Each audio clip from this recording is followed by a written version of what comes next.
সুপ্রিয় ইবতেদায়ী চতুর্থ শ্রেণীর শিক্ষার্থী বন্ধুরা, তোমরা যারা মাদ্রাসায় পড়াশোনা করতেছো, তো তোমাদের 2026 সালের অর্ধবার্ষিক পরীক্ষা শুরু হয়ে যাচ্ছে। তো অর্ধবার্ষিক পরীক্ষায় কোরআন মাজিদ ও তাজবিদ বিষয়ের কিভাবে প্রশ্নপত্র আসবে এবং কোন প্রশ্নপত্রগুলো তোমাদের পরীক্ষায় আসার মতো খুব ইম্পর্টেন্ট, সেই ধরনের প্রশ্নপত্র নিয়ে আমরা একটা নমুনা প্রশ্নপত্র দিয়েছি।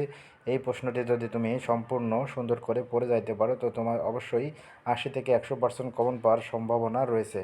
তো অবশ্যই এই প্রশ্নগুলো তোমরা সুন্দর করে পড়ে তারপরে পরীক্ষা দিতে যাবে, না ছাড়া কিন্তু তোমার পরীক্ষা অবশ্যই খুব একটা ভালো হবে না। তো এইগুলো যদি তুমি পড়ে যাও, অবশ্যই তোমার পরীক্ষা ভালো হবে আমি আশা করি। তো চলো দেখে নেওয়া যাক তোমাদের কোরআন মাজিদ ও তাজবিদ বিষয়। তো তোমাদের পরীক্ষার প্রশ্নের মান থাকবে 100, সময় থাকবে 2 ঘন্টা 30 মিনিট, যার মধ্যে লিখিত অংশ 60। 1 নম্বর প্রশ্ন থাকবে এক কথায় বা এক বাক্যে উত্তর যে কোনো 5টি।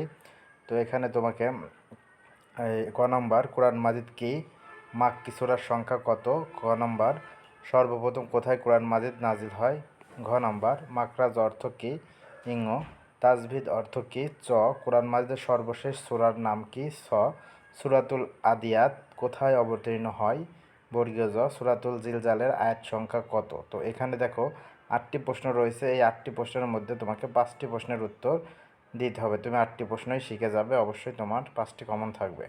এরপরে দেখো তোমার 2 নম্বরে যে প্রশ্নটি আসবে সেটা হচ্ছে হরকত সহ সূরা লেখো যে কোনো একটি। তো তোমার 2টা সূরা লেখার প্রশ্ন দেওয়া থাকবে, যেখান থেকে তোমাকে যে কোনো একটি সূরা লিখতে হবে। তো ক নম্বরে দেখো সূরা জিলজাল 1 থেকে 4 নং আয়াত লেখো এবং খ নম্বর সূরা কারিয়া 1 থেকে 5 নং আয়াত লেখো। তো তুমি এই 2টা সূরা ভালো করে পড়ে যাবা, অবশ্যই তোমার কমন থাকবে। এরপর 3 নম্বর হরকত ছাড়া সূরা লেখো যে কোনো একটি। 10 নম্বর সূরা জিলজাল 5 নং থেকে 8 নং আয়াত লেখো, অথবা খ নাম্বার সূরা আদিয়াত 1 নং থেকে 4 নং আয়াত লেখো।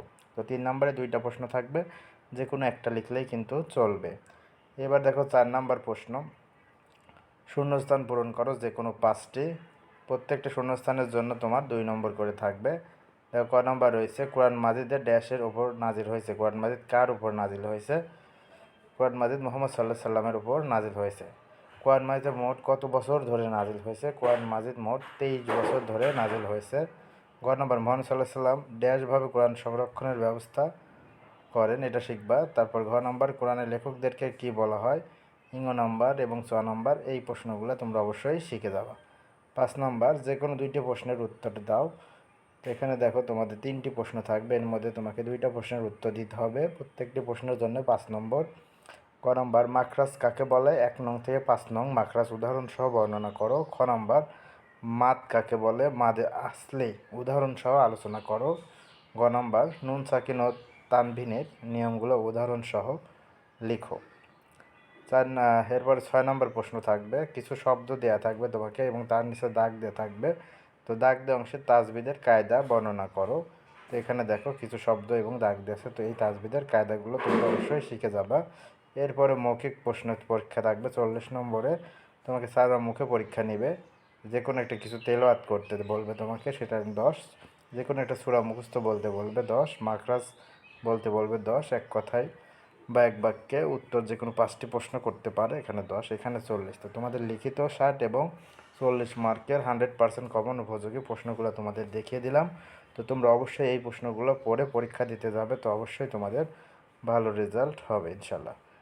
তো ধন্যবাদ। তো তোমাদের পরে কোন বিষয়ে তোমরা প্রশ্নপত্র সাজেশন চাও, অবশ্যই আমাদেরকে কমেন্ট করে জানাবে, আমরা সেই বিষয়ের সাজেশন খুব শীঘ্রই দিয়ে দিব।